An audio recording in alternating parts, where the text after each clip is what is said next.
ক্ষমতার ভাগাভাগি নয়, বিএনপি চায় জনগণের ক্ষমতা জনগণের হাতে ফিরিয়ে দিতে বললেন নেতারা। বাজার সিন্ডিকেটের বিরুদ্ধে কঠোর হতে সরকারকে আহ্বান। ৩০০ ফুটে গাড়ি চাপা দিয়ে বুয়েট ছাত্রকে হত্যার অভিযোগ, সাবেক সেনা কর্মকর্তার ছেলের বিরুদ্ধে পলাশীতে শিক্ষার্থীদের বিক্ষোভ। হামজাকে দেখে আরও বেশি প্রবাসী ফুটবলার বাংলাদেশের হয়ে খেলতে আগ্রহী হবে বাফুফের সভাপতির আশা। জানালেন ৩টি স্টেডিয়াম বিপিএল এর জন্য উপযুক্ত নয়। দেখছিলেন ক্রাউন সিমেন্ট সংবাদ শিরোনাম। বিস্তারিত সংবাদ এবার। বিএনপি চেয়ারপারসনের উপদেষ্টা আব্দুস সালাম বলেছেন, বিএনপি ক্ষমতায় বিশ্বাস করে না, ক্ষমতার ভাগাভাগিতেও বিশ্বাস করে না। বিএনপি চায় জনগণের ক্ষমতা জনগণের হাতে ফিরিয়ে দিতে।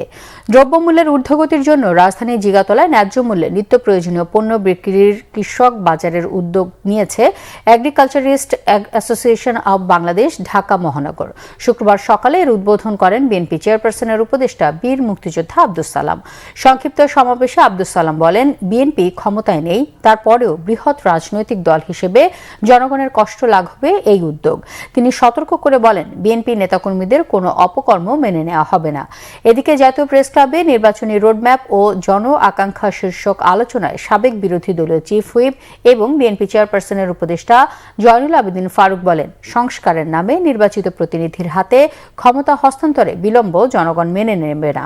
সামনে রোজার কথা স্মরণ করিয়ে দিয়ে দেশের মানুষের কথা ভাবতে এবং সিন্ডিকেটের বিরুদ্ধে কঠোর হতে সরকারের প্রতি আহ্বান জানিয়েছেন ফারুক। রাজধানী ৩০০ ফিটে গাড়ি চাপায় বুয়েট শিক্ষার্থী নিহতের ঘটনায় বিক্ষোভ করেছে শিক্ষার্থীরা। বেলা ১২টার দিকে রাজধানীর পলাশীতে বিক্ষোভ করেন তারা। এ সময় শিক্ষার্থীরা বলেন, কোনো প্রভাবশালীর কারণে যেন বিচার বিলম্বিত না হয়। আহতদের চিকিৎসার ব্যয়ভার দোষীদের বহন করতে হবে। পাশাপাশি নিহত মাসুদের পরিবারকে ক্ষতিপূরণ দিতে হবে। এর আগে ভোরে বেপরোয়া গতির প্রাইভেট কারের ধাক্কায় মুনতাসির মাসুদ নামে এক বুয়েট শিক্ষার্থী নিহত হয়েছেন। আহত হয়েছেন অমিত সাহা ও মেহেদি হাসান নামে তার দুই বন্ধু। ভোর ৪টার দিকে রাজধানী ৩০০ ফিট সড়কে এই দুর্ঘটনা ঘটে। অভিযোগ পাওয়া গেছে, ৩০০ ফিট এলাকায় পুলিশ চেকপোস্টে যখন মোটরসাইকেলে করে বের হওয়া বুয়েটের ৩ ছাত্রের পরিচয় যাচাই করে হচ্ছিল, ঠিক তখন সাবেক সেনা কর্মকর্তার ছেলের গাড়ির চেকপোস্টে অপেক্ষারত ওই ৩ শিক্ষার্থীকে চাপা দিলে ঘটনাস্থলেই মুহতাসিম মাসুদ নিহত হন।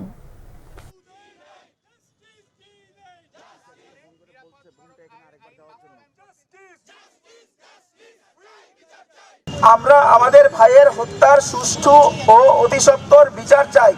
যে কোনো মূল্যে ক্ষমতার বিপরীতে ন্যায়ের প্রতিষ্ঠা হোক, যে কোনো মূল্যে, সেটাই আমাদের দাবি। এই ঘটনার অতি দ্রুত সর্বোচ্চ শাস্তি নিশ্চিত করতে হবে। 2, আহতদের চিকিৎসার সম্পূর্ণ ব্যয়ভার অবশ্যই বিবাদী পক্ষকে বহন করতে হবে।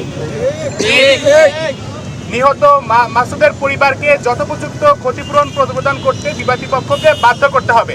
সড়কে যেন আর কারো প্রাণ না যায়, বাস্তবায়ন করতে নিশ্চিত করতে সরকারের কাছে আমরা জোর দাবি জানাচ্ছি।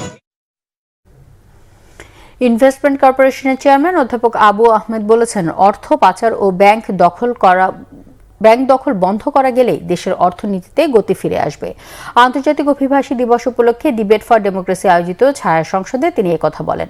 অধ্যাপক আবু আহমেদ বলেন, প্রবাসীদের রেমিটেন্স না থাকলে দেশে এত চাকচিক্য থাকতো না। বলেন, রেমিটেন্সের উপর ভর করে অর্থনীতি টিকে আছে, তাই প্রবাসীদের সুযোগ সুবিধা নিশ্চিত করার তাগিদ দেন তিনি। এই অর্থনীতিবিদ বলেন, দেশের দুর্ভাগ্য হলো শাসক শ্রেণীর সবসময় লুটেরাদের দিয়েই পরিবেষ্টিত ছিল, ফলে গত 15 বছরে দেশের টাকা পাচার হয়েছে, ব্যাংকগুলো খালি করে ফেলা হয়েছে। টাকা পাচারে হুন্ডি ব্যবহার করে রেমিটেন্স আসার ক্ষেত্রে প্রতিবন্ধকতা তৈরি হয়েছে। অধ্যাপক আবু আহমেদ বলেন, অর্থনীতির স্বার্থে সংস্কারের মাধ্যমে প্রবাসীদের মর্যাদা নিশ্চিত করতে হবে। আমাদের দেশ থেকে যদি অর্থ পাচারটা আমরা কমিয়ে রাখতে পারি, সুন্দর কথা আমি বলবো না, অনেক কমিয়ে রাখতে পারি, বা এই যে ঘুষ খাওয়া লুটেরা দল সৃষ্টি থেকে আমরা বিরত থাকতে পারি, ব্যাংক ডাকাতি থেকে যদি আমরা এই যে যারা করতো তাদের মতো কোনো যদি গোষ্ঠী আবার যদি আমরা এখানে দেখতে চাই না, তাহলে কিন্তু অর্থ পাচার তেমন হবে না। আমাদের দুর্ভাগ্য, আমরা এমন কিছু শাসক পেয়েছিলাম যাদের শুধু নিজস্ব ইন্টারেস্টে তারা মুভ করত। যাদের নিজস্ব ইন্টারেস্ট থাকবে না, সোসাইটির জন্য ইন্টারেস্ট থাকবে, আমরা তাদেরকে সামনে দেখতে চাই। এবং যারা মাঠে ময়দানে পরিশ্রম করে তাদেরকে, যারা মেরিটোরিয়াস তাদেরকে, সৎ কর্মটা মানুষের যদি মূল্যায়ন না করেন তাহলে সমাজ পিছিয়ে পড়বে। গত 15 বছরে মানুষের মাঝে পত্রিকা পড়ার অভ্যাস কমে গেছে। আমার দেশ পাঠকের আস্থা ফেরাবে বলে মন্তব্য করেছেন দৈনিক পত্রিকাটির সম্পাদক মাহমুদুর রহমান। নব অভিযাত্রা উপলক্ষে প্রেস ক্লাবে সংবাদ সম্মেলনে তিনি এই মন্তব্য করেন। মাহমুদুর রহমান বলেন, স্বাধীনতার পর থেকে দেশের মিডিয়ায় ইসলামী ফোবিয়া আছে। দৈনিক আমার দেশ ইসলাম ফোবিয়া মোকাবেলা করবে। অভিযোগ করেন, হাসিনার ফ্যাসিবাদ আমলে অনেক পত্রিকা ইসলামী জঙ্গি নাটক সাজিয়েছে। বড় বড় অনেক পত্রিকায় শুধু এক পক্ষের বক্তব্য দেওয়া হয়েছে, কিন্তু আমার দেশ সঠিক খবর দেওয়ার চেষ্টা করবে। পত্রিকাটির দরজা অসহায় মানুষের জন্য সবসময় খোলা থাকবে। বলেন, আমার দেশ আগেও কোনো রাজনৈতিক দলকে সমর্থন করেনি, এখনো করবে না। রবিবার নতুন করে প্রকাশ হতে যাচ্ছে দৈনিক আমার দেশ। বাংলাদেশের মিডিয়া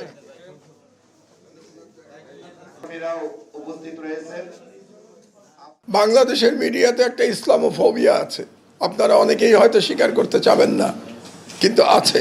এটা আজ থেকে না, বাংলাদেশের স্বাধীনতার পর থেকেই এই ইসলামোফোবিয়া বর্তমান।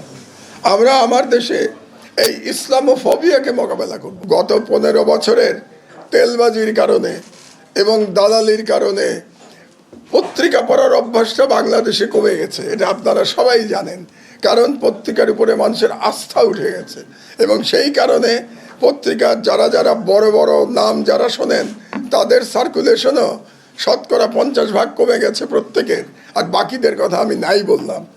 আমাদের উদ্দেশ্য হচ্ছে আবার এই যে পত্রিকা পড়ার অভ্যাসটা ফিরিয়ে নিয়ে আসা। খেলার খবর। হামজা চৌধুরীকে দেখে অন্যান্য প্রবাসী বাংলাদেশি ফুটবলার বাংলাদেশের হয়ে খেলতে আগ্রহী হবে আশা বাফুফের সভাপতি তাবিত আওয়ালের। বাংলাদেশের জার্সি গায়ে চাপাতে আর কোনো বাধা নেই হামজা চৌধুরীর। শেষ হতে চলেছে অপেক্ষার প্রহর। হামজা চৌধুরীর জন্য এদেশের দর্শকদের আগ্রহ ছিল মাত্রা ছাড়া। বিশ্বসেরা ইংলিশ প্রিমিয়ার লিগে খেলা হামজার মানের ফুটবলার শুধু বাংলাদেশি নয়, উপমহাদেশেও নেই। বাফুফের সভাপতির আশা, হামজা পথ দেখাবেন আরও প্রবাসী ফুটবলারদের। ইংলিশ কন্ডিশনে বেড়ে ওঠা হামজা কতটা মানিয়ে নিতে পারবেন তা নিয়ে শঙ্কা আছে। তবে ইপিএল এর টপ লেভেলে খেলা একজন ফুটবলারের জন্য বড় সমস্যা হবে না বলে মনে করেন তাবিত আওয়াল।